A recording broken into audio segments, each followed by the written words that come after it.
Bonjour, soyez les bienvenus dans cette 75e capsule où je vais aborder avec vous la thématique de l'évolution, du travail sur soi, des choses que l'on entend très régulièrement dans l'accompagnement et dans les formations que l'on peut faire les uns et les autres, qu'il s'agisse de formations énergétiques, de formations, je dirais, techniques, intellectuelles, scolaires, tout ça pour grandir, pour apprendre et pour gagner en confiance en soi, en autonomie et acquérir du savoir. Toutes ces procédures qui consistent à dire je vais travailler sur moi, je vais grandir spirituellement, faire des efforts, développer des préceptes, qu'ils soient religieux ou pas, tout ça dans l'objectif d'évoluer. Donc toutes ces notions sont très intéressantes, mais je trouve qu'elles oublient un élément fondamental qui nous constitue toutes et tous. Cet élément fondamental, c'est bien sûr notre corps physique. Ce que je veux dire par là, c'est que bien souvent, tous ces efforts que nous faisons pour progresser s'installent dans une dynamique externe au corps. Nous allons travailler sur nos émotions, nous allons travailler sur nos pensées et nous allons travailler sur nos comportements. Vous avez bien conscience que ces trois extensions ne sont jamais que des extensions du corps physique. Et bien paradoxalement, nous étudions beaucoup les extensions, nous travaillons et nous faisons beaucoup d'efforts tout au long de ces années pour améliorer ces extensions que sont la pensée, les émotions et nos comportements, mais nous oublions la racine, le cœur du sujet, qui est notre corps physique. Donc pourquoi je souhaite aborder aujourd'hui le principe du corps physique? Car je me suis rendu compte que c'était le mal-aimé, l'oublié lors des séances, des formations que je propose ou même des salons que j'anime. Tout le monde me parle de corps éthérique, de corps subtil, mais rarement de corps physique, ou alors c'est bien souvent pour s'en plaindre. Mon corps est trop ceci ou pas assez cela. Eh bien, je trouve ça un peu dommage. Tout simplement, puisque nous avons décidé de nous incarner, nous avons décidé de vivre une expérience dans de la lumière densifiée. Cette lumière cristallisée, densifiée, c'est notre corps physique. Et c'est bien dommage que de passer à côté du corps physique, car c'est passer à côté d'une concentration de lumière et donc de spiritualité tout à fait intéressante. Alors bien sûr, me direz-vous, en quoi mes bras, mon estomac, ma poitrine, mes fesses correspondent à de l'énergie ou de la lumière cristallisée et encore à la spiritualité? Eh bien, je vais vous aider. Si vous voulez vraiment commencer à communier avec votre corps physique, qui est donc cette spiritualité cristallisée, il va vous falloir faire une découverte très importante. Cette découverte consiste à réaliser que votre corps physique est non seulement de la lumière concentrée, mais aussi une bibliothèque, une base d'information. Cette base d'information, elle se situe dans notre ADN. Et notre ADN est la bibliothèque lumineuse, luminique, qui contient tous les champs possibles d'informations, passé, présent et futur. Car il n'y a rien que l'on puisse créer qui ne soit déjà là, en germe, en nous. Notre ADN est une graine de croissance extraordinaire sur le plan de la santé, sur le plan mental, sur le plan émotionnel et sur le plan physique. Donc si vous voulez travailler sur les extensions de votre ego, pensez à travailler d'abord et avant tout sur le corps. Comment peut-on faire? Pour ma part, j'ai expérimenté de nombreuses techniques pour revenir au corps. Il y a bien évidemment les techniques de yoga, les techniques de massage, les techniques, je dirais, de behaviorisme, qui sont des techniques américaines de modification des comportements en passant par le corps, la respiration, les régressions, bien sûr, par le fait de la respiration allotropique. Vous avez d'innombrables techniques. Mais celle que j'ai trouvée la plus passionnante et la plus efficace, c'est bien sûr la méditation. Et la méditation, je dirais, introspective, c'est-à-dire celle qui va aller profondément dans le corps physique. Pour ma part, et je vais vous donner ici un chemin à explorer, je me suis intéressé au cœur, à mon cœur. Et je me suis imaginé que je disposais avec mon esprit, ma conscience, d'un véhicule très intéressant qui pouvait me permettre de plonger à l'intérieur de mon cœur.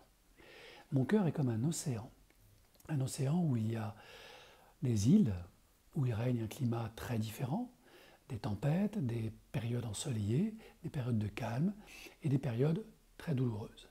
Eh bien, en plongeant dans mon cœur, dans cet océan d'amour, de contraste, d'ambivalence, de contradiction, j'ai pris conscience qu'il y avait une matrice.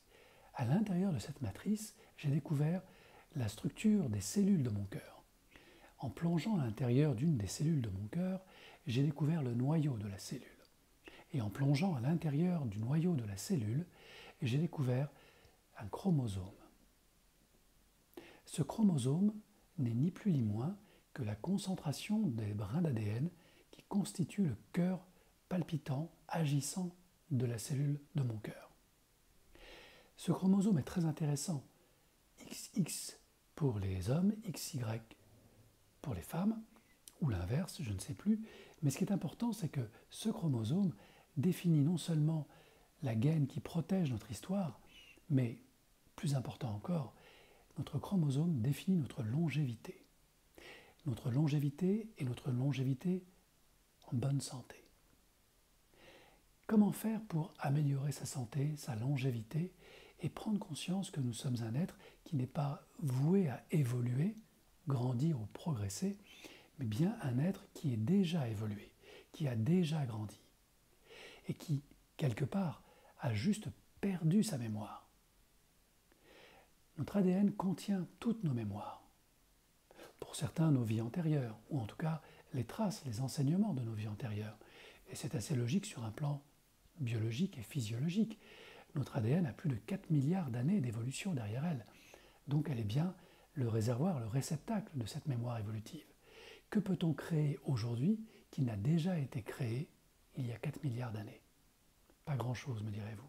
C'est la raison pour laquelle il me semble bien plus intéressant de retrouver la mémoire plutôt que d'en créer une ou de vivre une expérience de toute pièce qui va nous demander un effort extraordinaire, alors qu'il suffit de nous pencher sur ce qui est déjà là. Je considère mon ADN comme une bibliothèque, une base de données, où je vais pouvoir retrouver toutes les fonctions essentielles à ma bonne santé.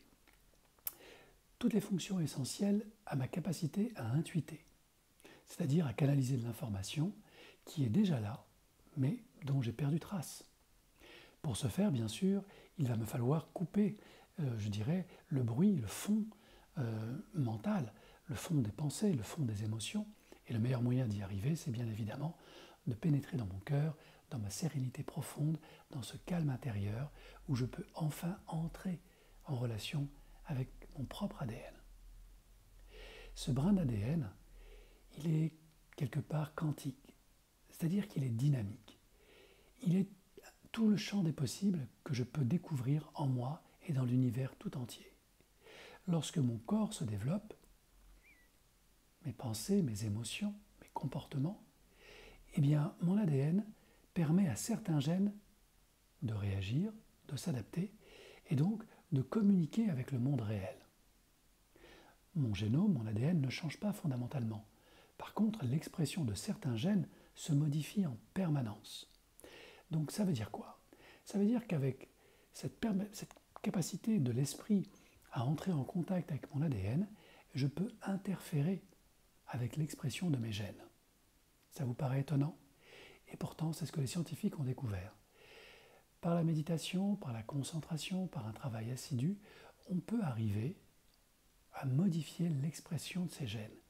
On a monitoré dans des scanners des moines bouddhistes qui ont plus de 50 000 heures de pratique de méditation et on a pu constater, par des prises de sang, que l'expression des gènes, de leurs gènes, ont été modifiés par leur simple volonté. La bonne santé n'est pas un hasard. Un état dépressif n'est pas non plus le fait du hasard. Certains me disent « oui, c'est la génétique, je suis comme ça, mes parents étaient comme ceci, donc je suis forcément contraint de vivre la même expérience génétique. » Eh bien là encore, la science nous démontre le contraire. L'épigénétique, c'est-à-dire l'expression des gènes qui sont liés à l'environnement, à notre état, à notre humeur, à nos émotions, à notre connaissance, à notre spiritualité, constitue, semble-t-il, près de 90% de notre expérience physico-physique. Les 10% restants, et on n'est pas encore vraiment sûr des 10%, c'est sûrement moins, correspondent à notre héritage génétique. Vouloir expliquer ces malheurs, ces souffrances, uniquement sur la base de la génétique, ce n'est pas de ma faute, c'est ma génétique, me fait penser à une forme de déresponsabilisation. ce n'est pas de ma faute, ce sont mes gènes, c'est comme ça. Eh bien, la bonne nouvelle est celle-ci. Si vous le voulez vraiment, si vous en avez vraiment l'envie, par un travail assidu de méditation, par un travail sur vous-même, vous pouvez arriver à pacifier votre mental et à entrer en vous-même. Découvrir comment fonctionne votre corps de l'intérieur, comment vos émotions les perturbent, comment vos pensées freinent votre homéostasie, votre bonne santé, et comment de la même manière vous pouvez commencer à établir un dialogue avec votre corps physique. Le corps physique est pour moi le noyau du fruit. Vous avez le corps physique, le corps éthérique et les différents corps subtils. Si vous ne vous adressez pas au noyau et à la racine, il y a peu à parier que votre arbre de vie donne de magnifiques fruits. Prenez le temps d'expérimenter, de méditer, d'entrer en vous-même, d'ouvrir cette porte extraordinaire de la bibliothèque de votre ADN et de votre génome. Entrez dans le chromosome. Découvrez ce qui se cache dans votre ADN et ce dont vous avez besoin pour grandir spirituellement, physiquement, intellectuellement, émotionnellement. Et prenez cela comme un trésor que vous ramenez dans le réel, dans le concret. Prenez des engagements avec vous-même, si cela peut vous aider. Lancez-vous des défis, ça peut être amusant. Ce qui est intéressant, c'est de ne plus être la victime de soi-même ou soumis aux aléas d'un étrange hasard qui, comme vous le savez comme moi, n'existe tout simplement pas. Quand vous aurez fait cela, peut-être que vous toucherez à une autre dimension de notre génétique qu'on appelle donc les télomères. Les télomères, ce sont donc des parties qui se trouvent aux extrémités des chromosomes. Et l'on sait que lorsque l'on vieillit, ces extrémités diminuent. La télomérase consiste justement à prendre conscience de cette diminution des télomères. Si vous voulez avancer dans la vie en bonne santé, je vous invite à créer par vous-même, imaginer des méditations qui vous permettront d'augmenter, d'allonger la longueur de vos télomères. Il y a de très bons ouvrages qui traitent de la télomérase et de la capacité que nous avons, par la paix intérieure, la sérénité, à permettre un ralentissement de la destruction de ces télomères. Nous savons aussi, par la science, que le stress chronique, la peur, la soumission et le fait de vivre dans une ambiance anxiogène va avoir tendance à créer une forme d'acidité cellulaire. Et cette acidité cellulaire va, bien sûr, agresser nos télomères et donc réduire notre espérance de vie en bonne santé. Ainsi donc, vous comprenez mieux pourquoi des sociétés, des manipulateurs, des dictateurs utilisent la peur pour gouverner. Tout simplement parce que ça nous met en déficit de santé, en déficit de recul intellectuel. Et surtout, ça nous empêche d'avoir l'énergie nécessaire pour découvrir par nous-mêmes ce qui est vrai et faire le tri de ce qui est faux. Donc, si vous voulez, comme moi, rester en bonne santé psychique, prenez une alimentation saine, faites de l'exercice tous les jours et surtout, prenez le temps de méditer, de connecter votre ADN, de voyager dans vos chromosomes, d'augmenter votre télomérase. Et ensuite, de revenir à la vie, souriante, souriant, et de partager. Merci. Namasté.